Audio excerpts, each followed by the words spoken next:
ঈদ আসলে এই দুধ সেমাইটা আমি আমার বাসায় রান্না করি। আমার পরিবারের লোকেরা এই দুধ সেমাইটা খুবই পছন্দ করে। আসসালামু আলাইকুম। আজকে আমি আপনাদের সাথে খুবই মজার দুধ সেমাই তৈরি করে দেখাবো। তো চলুন কথা না বলে রেসিপিতে চলে যাই। সেমাই রান্না করতে প্রথমে আমি প্যানে 1 টেবিল চামচ ঘি দিয়ে কিছু পেস্তা বাদাম কিছুক্ষণ রোস্ট করে নিব, সাথে কিছু কিশমিশ দিয়ে আরও কিছুক্ষণ রোস্ট করে নিব। কিশমিশগুলো যখন ফুলে উঠবে তখন আমি তুলে নিব। এবার একই প্যানে 2টা দারুচিনি 3-4টার মতো এলাচ কিছুক্ষণ রোস্ট করে নিব। রোস্ট করার পর যখন মশলা থেকে সুন্দর সুগন্ধ বের হবে তখনই আমি সেমাই দিয়ে ঘিয়ের মধ্যে সেমাই কিছু সময় ধরে ভেজে নিব। ঘিয়ে সেমাই ভাজার কারণে সেমাইটা অন্যরকম স্বাদ লাগবে। এখন দুধ দিয়ে দিচ্ছি। 2 কেজি দুধকে জাল করে ঘন করে নিয়েছিলাম। দিচ্ছি 2 টেবিল চামচ বাদামের পেস্ট, আর আমি এখানে কাঠবাদাম আর কাজু বাদাম পেস্ট করে নিয়েছিলাম।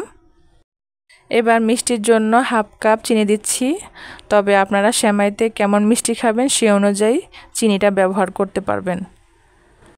সেমাইকে আরও বেশি টেস্টি করতে দিচ্ছি 1/2 কাপ গুঁড়ো দুধ।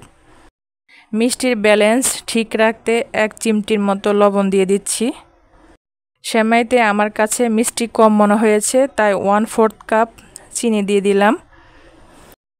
সেমাই অলরেডি কুক হয়ে গেছে আর ঘন হয়ে গেছে, আপনারা দেখতে পাচ্ছেন কতটা ঘন হয়ে গেছে।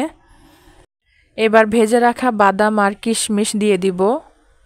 দিচ্ছি 1/4 কাপ কনডেন্স মিল্ক। সবশেষে 1 টেবিল চামচ ঘি দিয়ে ঢাকনা দিয়ে ঢেকে দিব কিছুক্ষণ। তারপর আমি আপনাদেরকে পরিবেশন করে দেখাচ্ছি।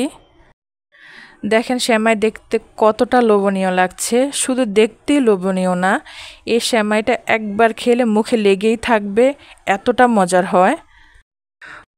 তো এভাবে দুধ সেমাই বাসায় একবার হলো ট্রাই করে দেখতে পারেন, আর রান্না করার পর খেতে কেমন হয়েছে আমাকে ফিডব্যাক দিতে ভুলবেন না।